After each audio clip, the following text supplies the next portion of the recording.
Okay, good afternoon everybody, and welcome to the first video on my channel, officially. I have uploaded a few music videos before, but I decided after a while that they weren't exactly flying, so yeah, took them down. Anyway, I'm starting over, and welcome to the very first episode of Edward's Wild World of Nature. That's right, I am a very big naturalist, and in this channel I'm going to be bringing you all sorts of vlogs from various different nature reserves that I visit around the country, and for all of you other bird and animal lovers out there, I would like to show you some of my findings and maybe present those to you so that you can visit those places in future if you have that sort of driving ambition, you know. So yeah, I did have a proper sort of plan to start this video off. So basically the plan was I was going to show you some of the birds that came into my garden first, just to sort of get a general idea of how I'm going to run this. But unfortunately my mum is outside doing some gardening, and obviously the birds aren't coming down because they're too scared. So I'm going to start with the second part of the video that I had planned and go on a walk, basically a little nature walk around my hometown, and show you what you can see around there, which hopefully should be pretty good. But anyway, first off, tell you a little bit about me. My name is Edward, I am 20 years old, and I come from a little place outside of Peterborough. I won't say where, just you know, because I'm just starting out, not exactly comfortable revealing that at the moment, but yeah, you'll see, probably get a general idea of where I am when I show you, for those who are probably local to the area. I'm now actively looking for apprenticeships, jobs, anything like that in conservation, which is my main passion, because I understand that in this day and age, a cause like that is more important than ever, because with the way things are going with habitat loss, climate change, seasonal changes, like the way seasons are going at the moment seems to be very, very different, because it seems to be raining colder for longer during the spring, warmer for longer during the autumn. It's weird, quite frankly. But yeah, I really want to sort of help that cause, you know. So, and that's why I'm starting this, because I want to sort of spread my message in a way, show you which species are a lot more common to see than others, and show how extensive that some of them were before habitat loss took over. So yeah, I'm now going to take a little walk around my hometown, and yeah, show you some of the stuff that is available to see out there. Not sure whether we'll be guaranteed many sightings of anything massively impressive, but I do know quite a few good spots where you can see various different birds. So we are back. Right, so just taking a little walk out on this little farm just outside of town, and it's lovely. The bean plants have started sprouting. That's the woods over there, and there's the allotment plots right next to it. So yeah, it's times like this I like to just come out here and immerse myself in amongst all the nature. It's lovely, actually. You never know what you might find, and that is genuine. That is actually a fact when you go nature watching, because the thing is, you'll set out one day to see a certain thing, and more often than not, it does end in failure, unfortunately. But every now and then, a surprise comes along. And I'm not saying today will be one of those days, but yeah, we'll have to see how we go. I will, of course, lower my voice when we get around to the part where I know that I have seen stuff before, so yeah. It's annoying though, because I'm having to film this with my left hand, and that is my not so good hand, but because of the side of the camera that the strap's on, I can't hold it properly with my good hand. So yeah, I'll just have to see how I go. It's nice though, because I can hear the don't know whether you guys can hear that as well. There's grasshoppers and stuff around me, butterflies, a couple of wood pigeons just took off over there, but who likes wood pigeons, right? I mean, they're as common as rats now these days. They're literally that. They're rats with wings. That's what I call pigeons. Terrible. Anyways, I can hear quite a few good little things around me. I think there's near a blackcap somewhere, I think. Yeah, so once I get round here, I know what I'm looking for. And just as I turn the camera off, what do we see? Our first spot of the day, the Humble Kestrel. The only bird of prey in the world, known of course for its fantastic hovering ability. And obviously I'm not close enough here, whoops! Can't quite get a good still shot of him, but nah, lost him now, never mind.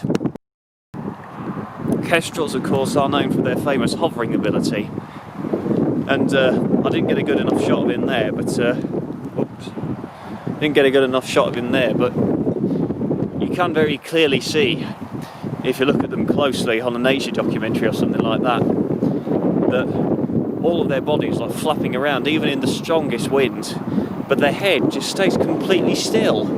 And to be able to hold their necks in place like that, it's just a feat that most of us find incredible. It's brilliant. But of course, like a lot of different birds of prey, to actually see their prey, they see in ultraviolet light. So anything from like trails of mouse pea, for example, something like that, they'll see it illuminated on the ground. So most colours, like I'm seeing green right now, green and brown, different colours of cars on the road, unfortunately, but they see mostly in blue and purple, and anything like mouse pea or vole pea that is left behind on the ground will basically light up in yellow. So they'll follow that trail, and their brilliant eyesight will be able to just pinpoint where that mouse is. A lot of the time, it's like all raptor hunts, won't always be a success, but obviously it's second to none, really. I mean, what more could they ask for a hunting tool? Anyways, so that's the first spot of the day. Hold still here, zoom in.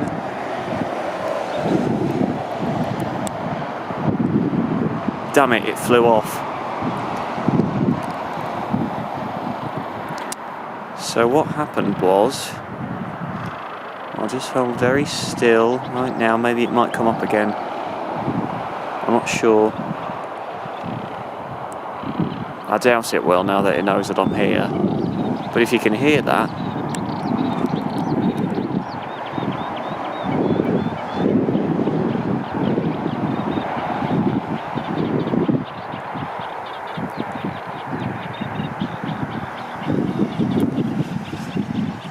I really hope you can hear that bird song over the sound of the road, because it is beautiful.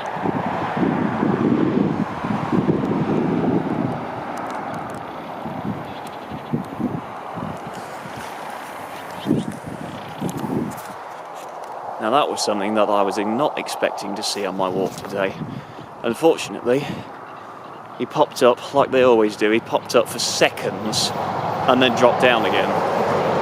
But I just spotted in that grass patch right there a couple of sedge warblers. Now, sedge warblers normally stay closer to places like reed beds or ponds or rivers or something like that. And they are the most common warbler in Britain, I believe, anyway. That's coming from statistics of a book that was probably written in the 1990s, which is the one that I've studied in my bedroom. So I'll probably need to look at the RSPB website and see if that's changed, because it probably has. A lot has happened in the last few years. But yeah, so sedge warblers, they fly over from Africa every year, like reed warblers, and they'll build their nest in like little cups in between reed beds, and unlike a lot of warblers that come to this country, they have a song flight. So they'll burst up from the reeds for a few seconds or so, and they'll just flit straight back down again. And they can sing. Male sedge warblers are incredible. They're brilliant songsters, is that the word for it? Songsters? I can't think straight at the moment. But yeah, the difference between reed warbler and sedge warbler songs is Sedge warblers sing, they make a lot more sort of rasping noises rather than singing a tune. That's the best way I can put that. Reed warblers are a lot more melodic, so they have a very sort of distinctive ping, ping, ping, ping sort of noise that a lot of people will hear when they're singing, and they don't have a song flight. So if you see a warbler pop up out of the reeds, then it's definitely a sedge warbler. Reed warblers don't do that. So it's pretty... I can hear a yellow wagtail around me right now, but I can't see him. I'll see if I can look for him once I've finished this. But yeah, sedge warblers, yeah, they build their nest in a little cup, and they'll lay about 2 to 4 eggs every year. I don't think they raise multiple broods. I'll have to check that again. But yeah, they'll raise their brood, and of course escort them back to Africa every year. And it's remarkable that the young only need to make the journey once to remember it for a lifetime. It's brilliant. And to think that something that weighs probably about the same as an airmail letter can fly a journey of 6,000 miles. I mean, you wouldn't believe it, would you? And the most fascinating thing about sedge warblers, as I said before, they are amazing songsters. A male sedge warbler can sing about 50 different notes in his song, and he'll never sing the same one twice. Thank you very much, David Attenborough, for teaching me that, but it is just... to think that you can sing that many syllables in one song and not sing it twice. I mean, how does something learn to do that? Something that small as well. But, yeah, I'll be brushing up on my facts to give us some more sort of well-educated vlogs in the future, but this is just like my basic knowledge, really. But, yeah, something like that, I mean... like I said, you wouldn't believe it, would you? Anyways, I'll continue this vlog in a minute. Yeah. Well, would you believe it? There is a skylark right in front of me with food in his beak.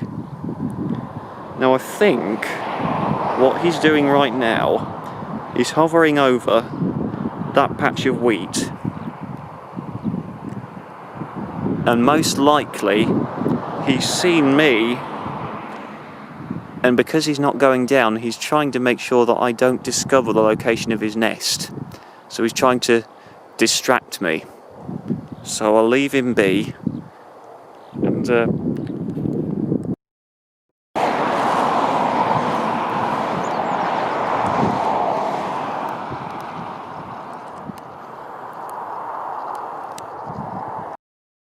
first vlog out. I'm doing quite terribly with this camera actually, because I just went on a really... I just gave you a few facts about that yellow wagtail that I just spotted.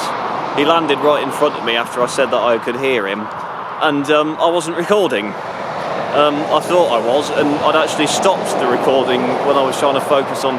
Anyway, so yeah, I'll edit that in later, but yeah, it's annoying. It's really annoying when stuff like that happens, but yeah.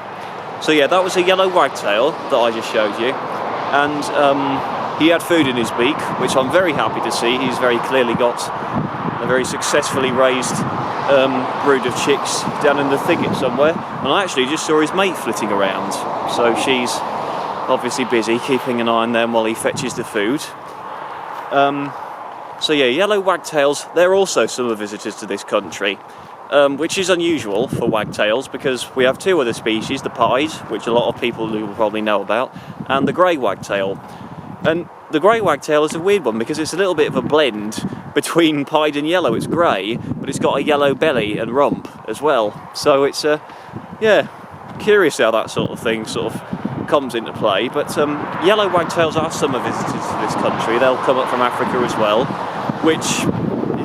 really, when you think about it, all these songbirds that come up from Africa, you wouldn't expect it. I mean, swallows, swifts, martins, all that kind of thing. Why? Why do they do it? What sort of brought that instinct on? Which is something that I'll be brushing up on for some later vlogs. And yeah, so yellow wagtails, what happened was, I've read up about them.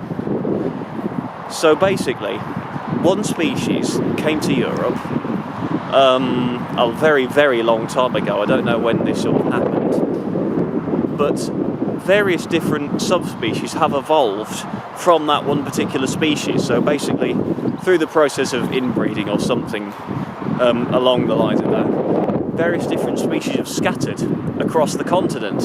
So in Britain here, we have the yellow wagtail. Then there's 4 other species. There's the blue-headed wagtail, the black-headed wagtail, the grey-headed wagtail, and one which I can't quite remember the name of. I'll have to check the book again. But all of these are in different parts of Europe. So I consider myself very lucky that we've got one of those living in our country, because it's a thing of beauty. It really is. So yeah, and that's one thing that we can see around our farms in Britain. They're mainly confined to farmland and stuff like that. So yeah, it's really beautiful. It's really beautiful to look at. They'll build, like birds like skylarks and buntings and birds like that, they'll build their nest on the ground. So wheat fields like this, there could be any number of ground nesting birds in this one field alone. And as you might probably expect, they have to be quick, because they've only got a certain amount of time after the crops have grown to raise their young before all of this turns yellow and the tractor comes to cut down the cover protecting the nest. So they need to make sure that their young are nice and fed.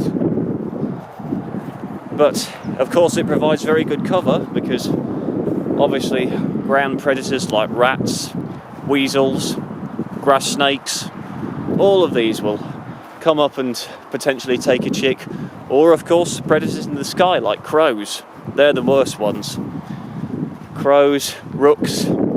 Jackdaws not so much. Jackdaws aren't quite as bad for nest raiding as the others. But yeah, crows definitely. So it's very, very decent of them nesting on the ground like that. But of course, as with all things in nature, it has its flaws. So yeah, that's spot number 4 of the day.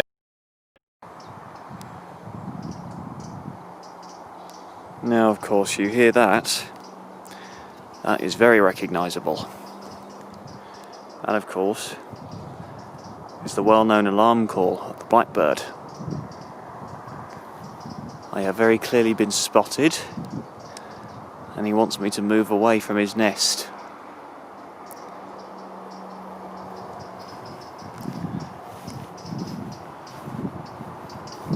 He's trying to draw my attention. He's in there somewhere. He's probably right in there, but yeah, his mate is very clearly close by. She wants me to draw away from her, which of course I will. Right, so I'm back home now, and I am recording on my phone for this next bit because my parents' camera sadly died. Unfortunately, I charged it, and I could have sworn it was fully charged. Only took it about 20 minutes to run out of battery, so either that means they need a new camera, or the camera needs new batteries. Damn technology, eh? So yeah, that was pretty much all I saw for this first time. I actually wasn't expecting to be so lucky the first time out, because yeah, first time out, whenever you're ever so lucky on something like that. But yeah, it was just, yeah, random stuff that sort of happened, really, and that's really all you can expect from these vlogs. I mean, I can't guarantee any certainty regarding what may come along. But yeah, I will be travelling to various different nature reserves around the country that are known for certain different things. And yeah, I'll be hoping to get a sighting. I might have to get up at ridiculously early times of the morning to try and see stuff. But if it's worth it at the end of the day, it's worth it. That's the way it works. So yeah, I'll end this bit here, and then when we come back, I'll be watching my I'll be watching out the back of the garden, because later in the night, that's when most of the garden birds sort of start coming in. So yeah, we'll see what we can see later on. See you there. Right, so first garden spot. It's the gorgeous little great tit. There he goes. Waiting patiently pays off. There was a female chaffinch on there, but she's gone now, but 2 little blue tit fledglings. Beautiful. Oh, there they are. Yeah, they've been coming here for a good few weeks now, so they're probably, I'd say maybe 4 to 5 weeks old. Yeah. So I'll just give you, while it's on my mind, I'll just give you a quick tour of the back garden. So, we've got the main feeder. Sorry, you can just see my mum gardening at the back there. We've got the main feeder here. Blue tit fledglings have just come back. There's a third one up there. Nice. We have, oh, that's the washing. Now, I've been trying to see if I can get a shot of the peanut feeder that we've got hidden in our gladitsia tree just here, but sadly there's too many leaves in the way. And then in that bush down there we have a hedgehog feeding station.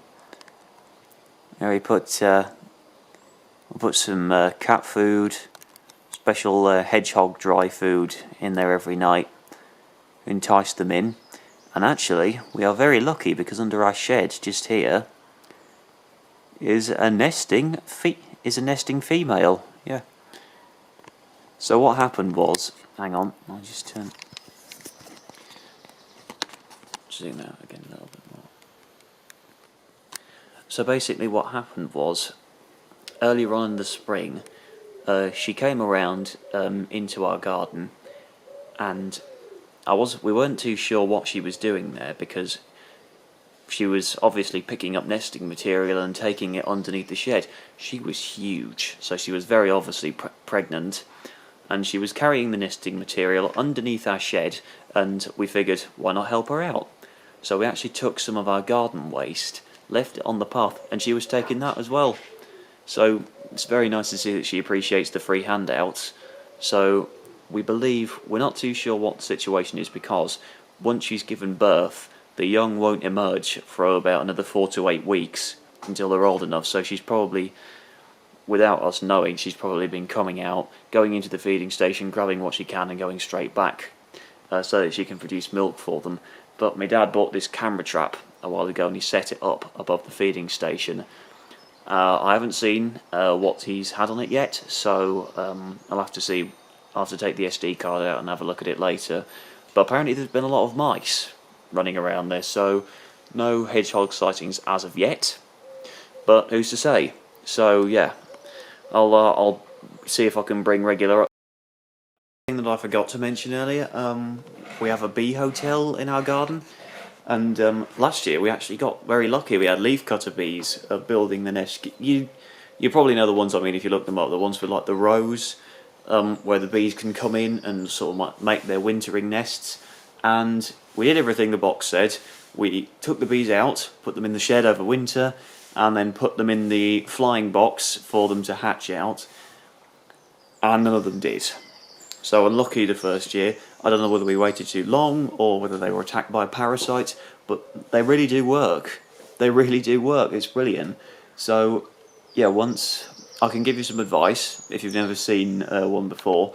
So basically, the bees will come in, they'll make their individual sacs in like a row along the lines of the hotel, and you have to take them out.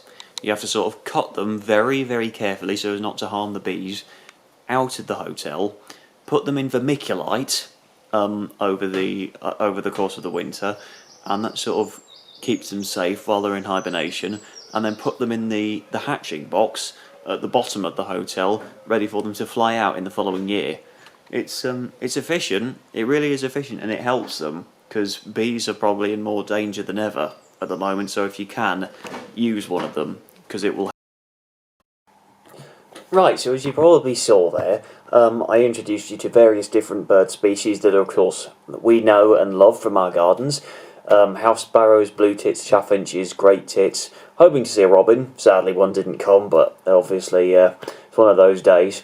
So yeah, this is where I can sort of expand and give you a few more little facts about house sparrows and yeah, other garden birds. So let's start off with the most basic. So house sparrows, of course, everybody knows them. We all see them all the time, and obviously we all see them as the plain little brown jobs that, you know, come into the garden more regularly than we probably have toast in the morning. But yeah, they're actually a lot more complex than people might assume.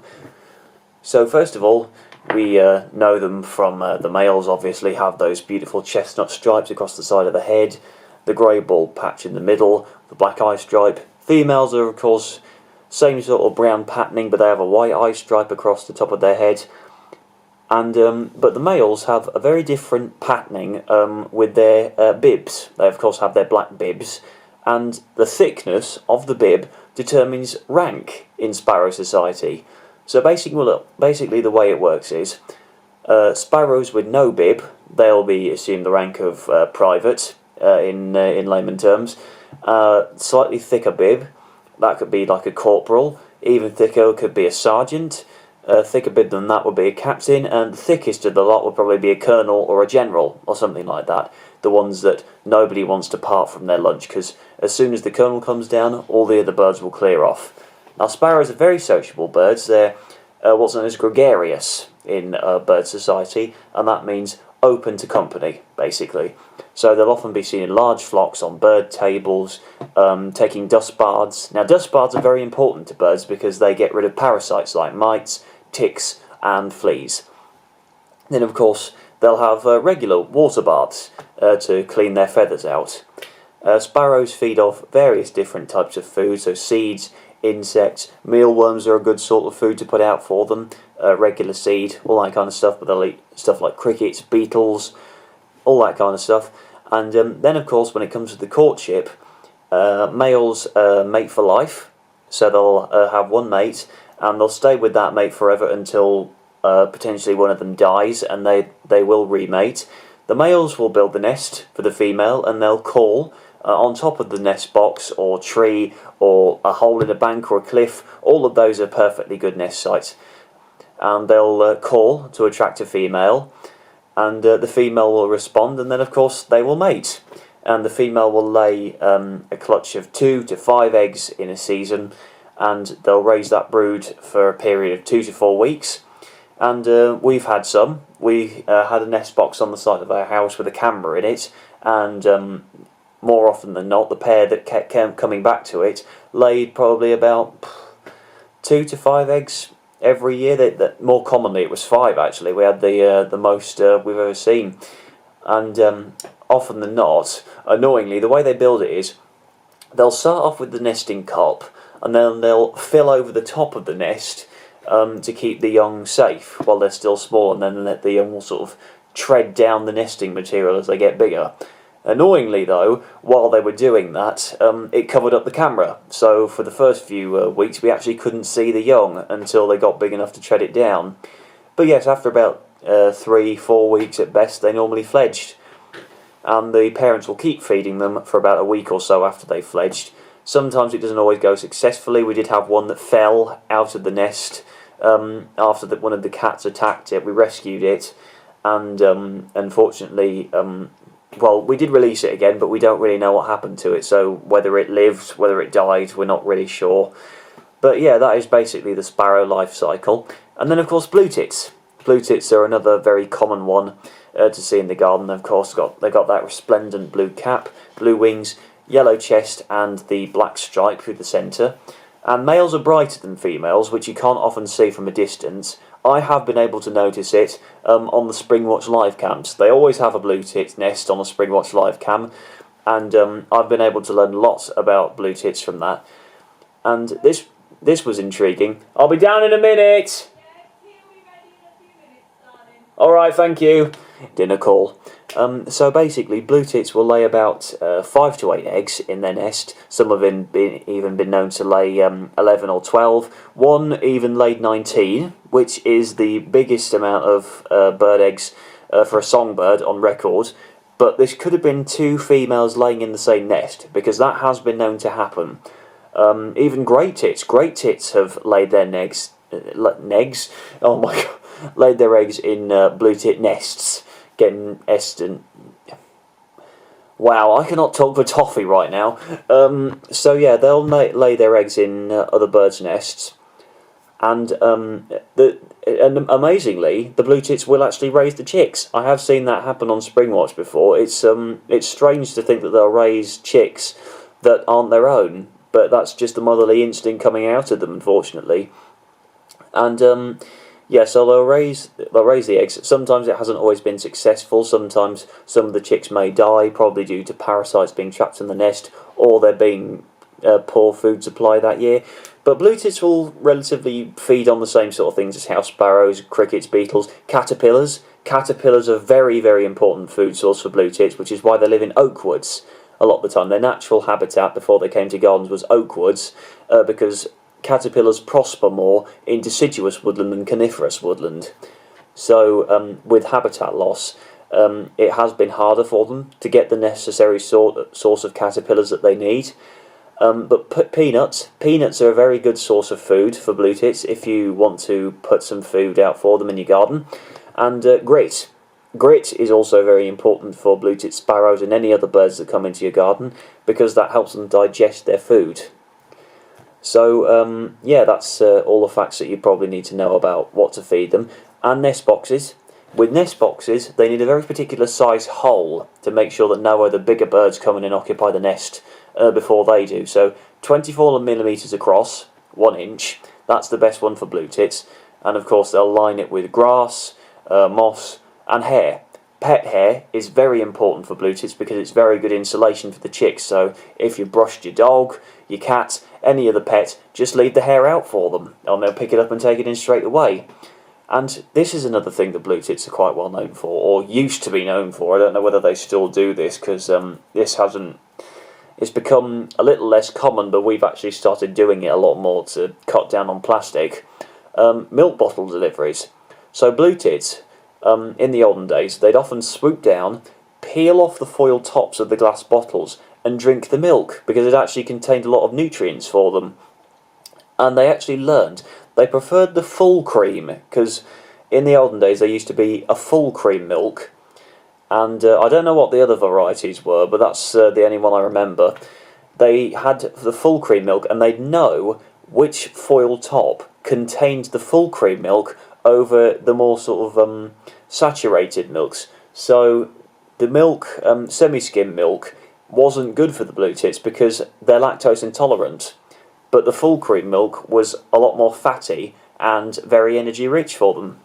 It's incredible to think that they were able to tell the difference between foil tops, but they have photographic memories. So yeah, so that's all the facts that I'm going to dish out for today. I'm going to do various different types of birds over the course of the vlogs, and each time I'll take 2 different garden birds or 2 different farmland birds, woodland birds, whichever habitat I visit on the day, and I'll give you various different facts about those particular birds. So yeah, thanks a lot for tuning in, and I will see you guys next time. And if you like this, feel free to leave a like or a comment below.